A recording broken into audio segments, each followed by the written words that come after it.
Ruang siber adalah spektrum elektromagnetik yang terhubung dengan teknologi informasi dan komunikasi dan jaringan internet, sehingga membentuk suatu sistem elektronika yang dapat digunakan sebagai ruang atau domain, untuk menciptakan kondisi strategis yang menguntungkan suatu negara di seluruh aspek Ipolexos Budankam.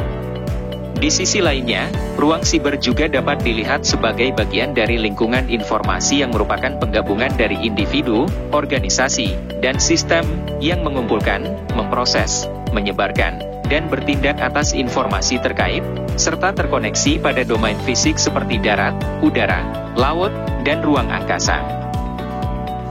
Konektivitas ini terkait dengan struktur ruang siber yang terdiri dari 3 lapisan, yaitu: lapisan pertama adalah lapisan fisik, yang terdiri dari 2 komponen utama, yaitu komponen geografis dan komponen jaringan fisik.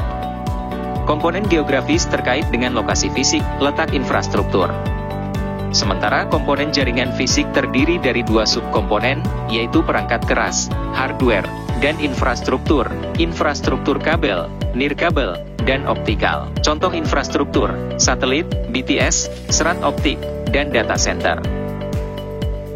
Lapisan kedua adalah lapisan jaringan logika. Lapisan kedua ini terdiri dari serangkaian hubungan logika yang saling berkaitan antara satu jaringan dengan jaringan lainnya dalam sebuah kode pemrograman komputer untuk mengoperasikan, menukar, dan memproses data.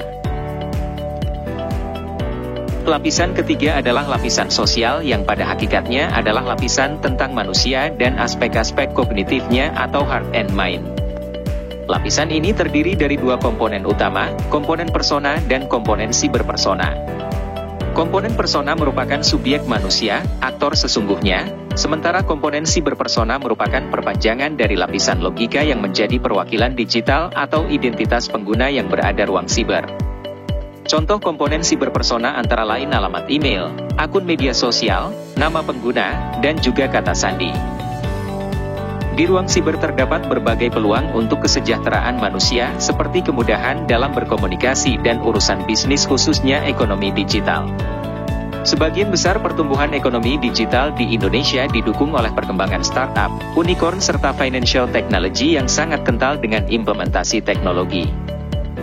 Namun demikian, perlu disadari bahwa semakin tinggi tingkat pemanfaatan teknologi informasi dan komunikasi, akan berbanding lurus dengan risiko dan ancaman keamanannya. Sehingga dibutuhkan keamanan siber yang merupakan upaya adaptif dan inovatif untuk melindungi seluruh lapisan ruang siber, termasuk informasi yang ada di dalamnya dari ancaman dan serangan siber. Pada hakikatnya ancaman siber merupakan ancaman hibrida karena tidak dapat dikategorikan ke dalam ancaman militer ataupun non-militer. Sedangkan serangan siber adalah upaya aktif dan kemampuan pihak tertentu dengan tujuan untuk merusak dan menimbulkan kerugian pada pihak yang diserang. Serangan siber dapat bermanifestasi menjadi 2 jenis serangan, yaitu yang bersifat teknis dan juga yang bersifat sosial.